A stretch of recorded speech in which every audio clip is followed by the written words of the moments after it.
जगन्नाथपुरी में सबको पता था कि जगन्नाथ भगवान सुबह सुबह मंदिर खुलने से पहले कर्मा के यहाँ जाते हैं, खिचड़ी पाक के आते हैं। और उसका प्रमाण ये होता था कि जब लोग बाग कर्माबाई के घर जाते थे, कुटिया में जाते, तो या तो कभी महाप्रभु जी की माला वहां मिलती थी, या चंदन की सुगंधी वहां आती थी, या कोई वस्त्र वहां पड़ा हुआ मिलता था। इससे प्रमाणित होता था कि ठाकुर जी आए थे। और फिर सब संत जन जाकर के कर्माबाई से पूछते थे, आज ठाकुर जी कैसे आए थे? फिर कर्माबाई सुनाती, आज ऐसे चल के आए थे, आज तो सुभद्रा जी को गोद में उठा के लाए थे, थक गई थी वो। आज तो दाऊ दादा की गोद में कन्हैया और सुभद्रा दोनों बैठ के आए थे। दाऊ दादा आकर के बोले, अरे कर्मा देख, ये दोनों मुंह पे लद गए, अब जल्दी से खिचड़ी पवा दे। ऐसी ऐसी लीलाएं सुनाती कर्माबाई, और सुन करके सब भावुक हो जाते।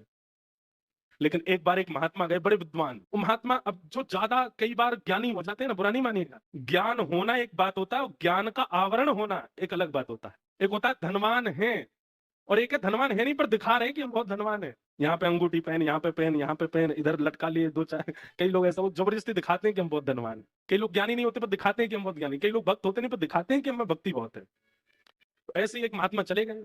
कर्माबाई आज की लीला सुना रही थी, आज कैसे कैसे ठाकुर जी आए, सबके तो नेत्र सजल हो गए। उनके ऊपर कोई असर नहीं हुआ।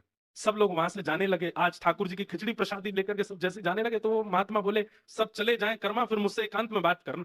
सब चले गए। कर्माबाई बोली, आज्ञा करो। बोले, हमने सुना है तुम नहाती नहीं हो प्रसाद बनाते से पहले, हाथ बनाते से पहले स्नान नहीं करते। नहीं, ऐसी बात नहीं है। वो बाल्यकाल से महाप्रभु जी को प्रिय लगता है ना, तो मैं वैसे ही बनाती हूँ। पर मैं रात्रि में स्नान कर ली तो मेरी कोई अपवित्र अवस्था नहीं होती उस समय। मैं बहुत ध्यान से महाप्रभु जी का प्रसाद सिद्ध करती हूँ। नहीं, गलत है। देखो, वो तो भगवान है, वो तो करुणा में है। बहुत ध्यान से सुनिएगा, वो तो कृपालु हैं, वो तो करुणावतार हैं। वो तो तुम्हारी हर भावना स्वीकार करेंगे। तुमको चाहिए कि तुम शास्त्रीय नियम का पालन करो। वो तो परमात्मा है, वो कुछ नहीं बोलेंगे। लेकिन इन सब का तुमको एक बात और बता दूं। बोले, क्या? ये सब तुम्हारे पूर्व जन्म में किए गए पुण्य हैं, जिनके फल से जगन्नाथ जी तुम्हारे यहाँ प्रसाद पाने आते हैं। जिस दिन तुम्हारा पूर्व जन्म का पुण्य नष्ट हो जाएगा, हाथ पे हाथ धरी बैठी रह जाओगी, महाप्रभु जी नहीं आएंगे तुम्हारे पास। कर्माबाई इतनी घबरा गई। नहीं नहीं भगवान, आप आज्ञा करें, मुझे किस नियम का पालन करना है, कैसे करना है, आप जो बताएंगे मैं वैसे करूंगी। महात्मा ने लंबा चौड़ा नियम बता दिए। सुबह उठा करो, उठने के बाद फिर शुद्ध जल में स्नान करो। उसके बाद फिर यहाँ महोदधि समुद्र है, समुद्र में स्नान करो। समुद्र से आने के बाद पूरा शरीर नमकीन हो जाएगा, तो एक बार फिर शुद्ध जल से स्नान, 3 बार तो स्नान करो। और स्नान करने के बाद गोपी चंदन घिसो, गोपी चंदन घिस करके ठाकुर जी को अर्पित करो, फिर अपने शीश पर लगाओ।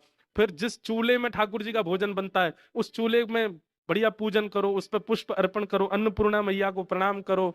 फिर अग्निदेव का आवाहन करके अग्नि प्रज्वलित करो। जो कढ़ाई है उस कढ़ाई पर चंदन लेपन करो चारों ओर, और उसके बाद उसमें जो अन्न पधराओ, उस समय सुंदर